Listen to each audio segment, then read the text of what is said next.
Doctor Ashwini Mahajan ji, आपका एक stand रहा है, anti Chinese goods and investment campaign आप चला रहे हैं काफी समय से। आप इस पूरे सिचुएशन को कैसे समझते हैं, जैसा कि वीवो और इनफैक्ट ओप्पो की तरफ से देखने को सामने आया है?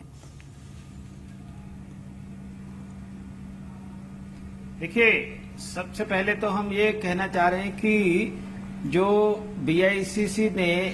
बीसीसीआई ने जो ओप्पो कंपनी की स्पॉन्सरशिप ली है वो भारतीय हितों के प्रतिकूल है। ये हमने भारत के खेल मंत्री श्रीमान विजय गोयल जी को पत्र लिख करके कहा है। ठीक है। दूसरी बात हम ये कहना चाह रहे हैं कि जो भारत सरकार की ओर से और राज्य सरकारों की ओर से जो ये प्रयास हो रहे हैं कि ज्यादा से ज्यादा चाइनीज इन्वेस्टमेंट यहां लाई जाए, नागपुर में भी रोलिंग स्टॉक कंपनी को लाए हैं, इसी प्रकार से गुजरात में भी एक मोटर कंपनी को ला रहे हैं और उनके साथ एमओयू साइन किया है। हमने उसका विरोध किया है आदरणीय प्रधानमंत्री जी को पत्र लिख करके, क्योंकि ये कहा जाता है कि बाहर से निवेश आएगा तो भारतीय लोगों को रोजगार मिलेगा, लेकिन हमने वहां भी प्रधानमंत्री जी को भी ये बताया है ये भारतीय लोगों को रोजगार नहीं देते हैं। प्रारंभ में थोड़ा बहुत देंगे, लेकिन अधिक से अधिक वो चाइनीज लोगों को ही अपने प्लांट में लाते हैं, अपने यहाँ रोजगार देते हैं। उनको भारतीयों को रोजगार देने में कोई रुचि नहीं है।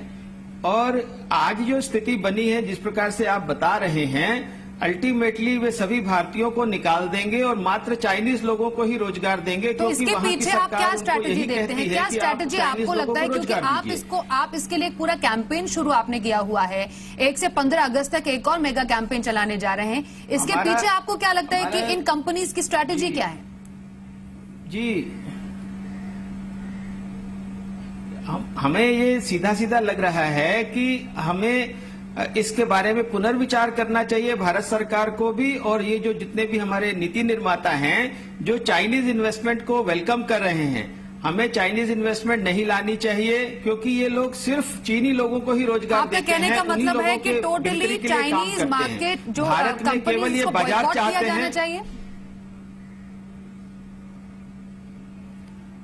बिल्कुल, हमारा ये कहना है कि हमने भारत सरकार से कहा है कि इनको ना आने दिया जाए, और हम आम जनता से ये आग्रह कर रहे हैं कि इन चीनी कंपनियों के सामान का बहिष्कार कीजिए, ओप्पो का बहिष्कार कीजिए, वीवो का बहिष्कार कीजिए, जितने भी चाइनीज फोन्स आते हैं उनका बहिष्कार कीजिए, जितने भी चाइनीज सामान आते हैं उनका भी बहिष्कार कीजिए।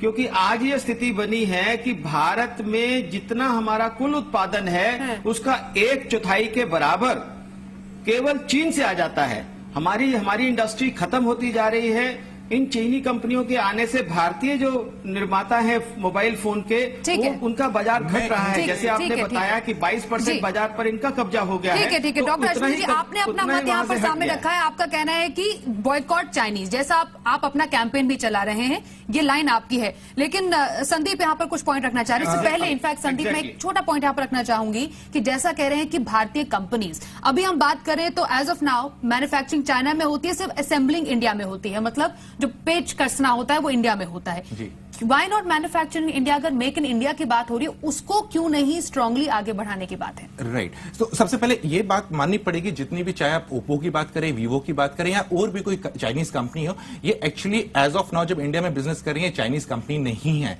ये इंडिया में रजिस्टर्ड कंपनीज है और इंडिया को टैक्सेस दिए जाते हैं इसके। लेकिन बड़ी प्रॉब्लम ये है कि जो इंडिया में जब लोग काम करते हैं, बहुत सारी कंपनीज, वो लोग क्या करते हैं, जो सुपरवाइजर लेवल पे लोग होते हैं उधर चाइनीज रखे हुए हैं, उसकी वजह से कम्युनिकेशन गैप आता है। तो जो कम्युनिकेशन फेलियर होता है उसकी वजह से कंपनीज में एम्प्लॉइज भड़क जाते हैं, क्योंकि प्रॉपर चैनल नहीं होता है कम्युनिकेशन का। लेकिन ऐसा नहीं है कि सभी चाइनीज कंपनी ऐसी हैं। इंडिया में हुआवी भी काम कर रहा है, इंडिया में शॉमी की कंपनी भी है, उसमें ऑलमोस्ट 90 से 99% लोग हिंदुस्तानी हैं।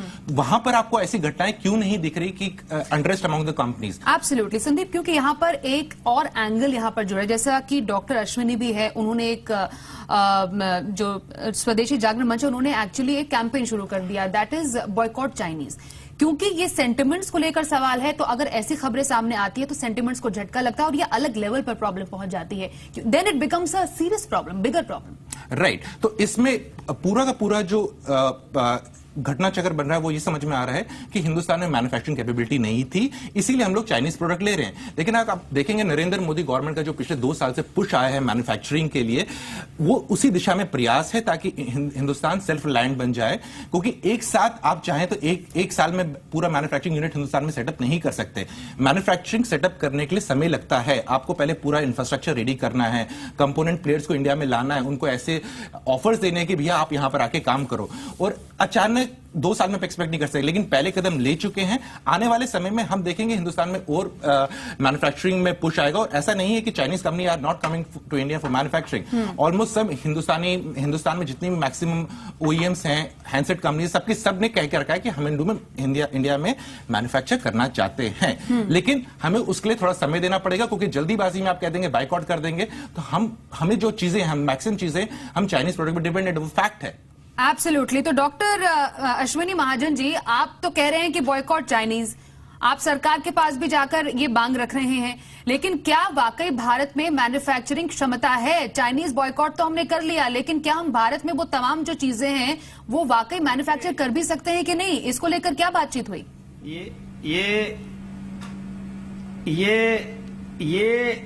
इसको हमें इस संदर्भ में देखना होगा कि 1996-97 में हम सिर्फ $1 अरब की चाइनीज वस्तुओं का आयात कर रहे थे।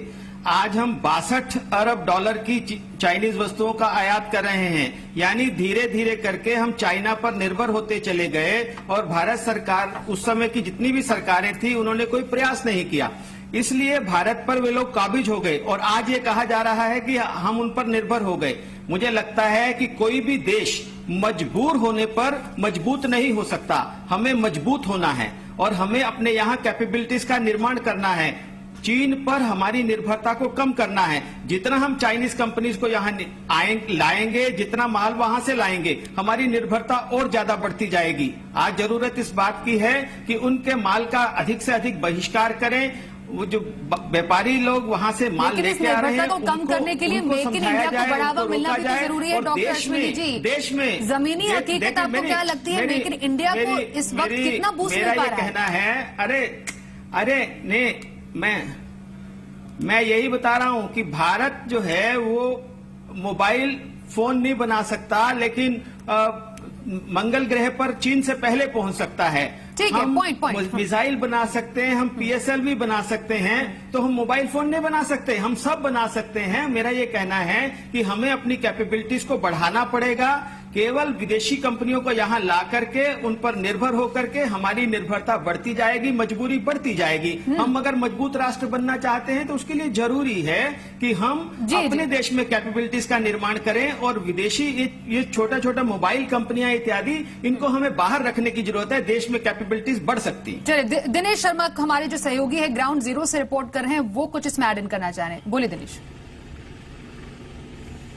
जी बिल्कुल स्वाति, आप सही कह रही हैं। इनफैक्ट स्वाति, हमें समझना पड़ेगा कि आखिर ये सारे ऐसे स्टेप्स क्यों लिए जा रहे हैं। पहली बात ये कि जब से IPL स्टार्ट होने वाला था, उससे पहले बहुत ज़्यादा बल्क में ये एम्प्लॉयज़ को इन्होंने हायर किया गया। उसके बाद मेरी कुछ डीलर्स से भी बात हुई है जो ओप्पो और वीवो के स्मार्टफोन्स बेचते हैं। उन्होंने कहा है कि इससे पहले वो 10 से 15% का मार्जिन उनको मिलता था ओप्पो या वीवो का स्मार्टफोन बेचने के लिए, लेकिन उसको भी इन्होंने अब 4 से 5% कर दिया है। और सबसे बड़ी चीज़ स्वाति ये है कि ये सब इसलिए किया जा रहा है क्योंकि इंडियन स्मार्टफोन मार्केट को सब कॉन्टिनेंट मार्केट में बेचना चाहते हैं। यहाँ की फिगर्स जो निकल के आएंगी, जो उभर के आएंगे, पिछले 2 साल में जितनी अच्छी वीवो और ओप्पो ने किया, मुझे नहीं लगता किसी और स्मार्टफोन कंपनी ने इतना अच्छा कमाल करके दिखाया है। और अब ये सारी कंपनीज पाकिस्तान, श्रीलंका और भूटान जैसी कंट्रीज जो कि इंडिया के साथ जिनके बॉर्डर्स लगते हैं, उनमें जाके पिच करेंगे कि देखिए हमने इंडिया में इतना अच्छा कमाल करके दिखाया है, और उनको इन्फ्लुएंस करने के लिए ये सब किया जा रहा है। जी स्वागत। ऑलराइट, आपके पॉइंट को मैं आगे बढ़ाऊंगी, लेकिन वेरी क्विकली दिनेश, आपसे ये अब जानना चाहेंगे कि किन कैसे प्रोसेस से एक्चुअली लोगों को ले ऑफ किया गया है। जैसा आपने पॉइंट यहां पर बोला कि इन कंपनीज ने एक्चुअली अपने मार्जिन को रिड्यूस किया है 4 to 5% जो कम किया गया है। क्या ये टारगेट ओरिएंटेड जो अब ले ऑफ किए गए हैं वो ज्यादातर सेल्स, मार्केटिंग एंड प्रोडक्शन से हैं? जी स्वाति, ज्यादातर ये जो लोग जिनको ले ऑफ किया गया है ये सारे मैन्युफैक्चरिंग की तरफ से हैं, जहां पे असेंबल और मैन्युफैक्चर करने में मदद करते थे।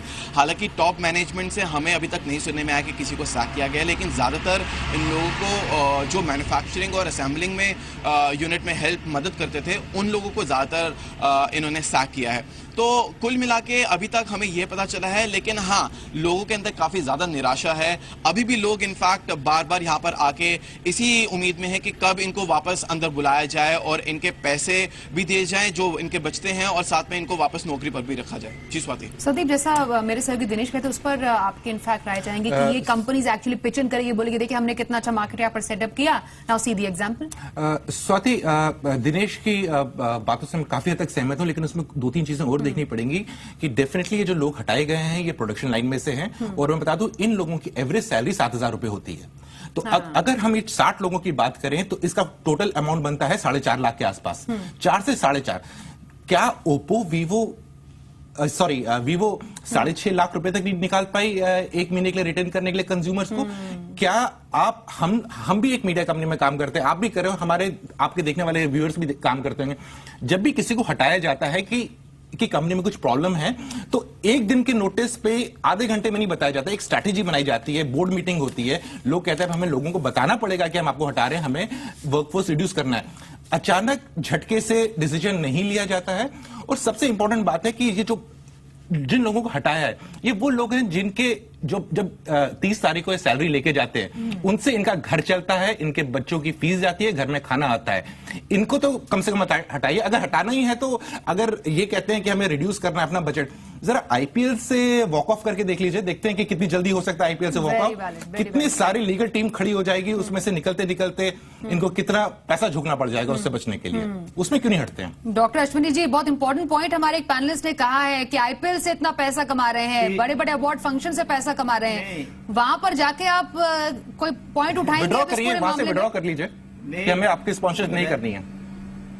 मेरा ये कहना है स्वाति जी, मेरा ये कहना है कि हमने जो सवाल प्रधानमंत्री जी से उठाया है कि आप क्यों इन कंपनियों को यहां देश में आने दे रहे हैं, ये लोग हमारे देश में रोजगार देने के लिए नहीं आ रहे हैं, ये हमारे देश में उत्पादन बढ़ाने के लिए नहीं आ रहे हैं, ये इसलिए आ रहे हैं कि यहां से लाभ कमाकर चीन में वापस लेकर के जाएं, हमारे देश के बाजार पर कब्जा करें। और एक जो बात यहां पर रेखांकित हो रही है कि ये अच्छे एम्प्लॉयर्स नहीं हैं, तो ऐसे में जो ये तर्क दिए जाते हैं विभिन्न लोगों के द्वारा कि हम अपने देश में निवेश को लेकर के आए क्योंकि हमारे लोगों को रोजगार मिलेगा, हमारे देश में उत्पादन बढ़ेगा, वास्तव में रोजगार ये दे ही नहीं रहे हैं। जो रोजगार दे रहे हैं मात्र 6.5 लाख रुपया तो देना नहीं चाहते हैं, लेकिन 2200 करोड़ रुपया दे देना चाहते हैं। जी डॉक्टर अश्विनी, क्या उसका कुछ फायदा हो पाया है? सरकार तक आपकी सुनवाई गई, उनकी तरफ से कोई एक्शन सामने आपको आता हुआ नजर आ रहा है आपकी मांगों पर? मुझे तो ये लग रहा है कि ओप्पो और वीवो कंपनी को भी समझ आना शुरू हो गया है कि अब उनके मोबाइल फोन बिकने वाले नहीं हैं, इसलिए अपने एम्प्लॉइज की संख्या को कम करें और धीरे धीरे अपनी कंपनी को यहां से समेटें। मुझे लगता है कि ओप्पो और वीवो कंपनी को हम यही मैसेज देना चाहते हैं कि जल्दी से जल्दी आप अपने कार्य को यहां से समेट लीजिए, भारतीय लोगों को। ठीक है डॉक्टर अश्विनी जी, आपने अपनी राय सामने रख दी है, समय कम है। सरकार से भी हमारा निवेदन यही है। इन कंपनीज को वाकई अब नुकसान होने जा रहा है? क्योंकि प्रीवियस एग्जाम्पल्स भी हमने देखे हैं, रोष है बहुत ज्यादा लोगों में जिनको निकाला गया है। क्या इन सेंटिमेंट्स की वजह से ऐसी कंपनीज को नुकसान हो सकता है आने वाले टाइम में? मुझे लगता नहीं कि शॉर्ट टर्म में नुकसान होने वाला है, अभी कोई शॉर्ट टर्म में नुकसान होने वाला नहीं है। लेकिन एक चीज जरूर मैं कहना चाहूंगा कि मुझे ऐसा लगता है कि वीवो जैसी कंपनी के जो एडवाइजर्स हैं वो इल एडवाइजर्स हैं, they are not giving them the right advice. क्योंकि इनको ये समझना पड़ेगा कि सबसे इंपॉर्टेंट बात है कि हिंदुस्तान जैसे देश में अगर कोई भी कंपनी अपने लोगों को काटती है, छाटती है, कम करती है, मार्केट में संदेश ये जाता है कि कंपनी अच्छा नहीं कर रही है। हमसे आज से पहले कोई ऐसा आप एग्जाम दिखा सकते हैं कि जहां पर किसी कंपनी में लोग छटाई की है और कंपनी की ग्रोथ हो रही है, मिल रही है। इनका बेसिकली इंडिया के हिसाब से इनका जो पॉइंट ऑफ व्यू का सही हो सकता है, लेकिन लॉन्ग टर्म में हो सकता है कि इसका एक इम्पैक्ट देखने को जरूर मिले। थैंक यू सो मच सभी मेहमानों का, संदीप बुटकी, डॉक्टर अश्विनी महाजन, मेरे सहयोगी दिनेश शर्मा का इस पूरे रिपोर्ट में जुड़ने के लिए। ऐसे ही रिपोर्ट जनता तक हम पहुंचाते रहेंगे अपने इन खास कार्यक्रम के द्वारा। फिलहाल यहाँ पर एक ब्रेक के लिए रुकेंगे, देखते रहिए सी बिजनेस।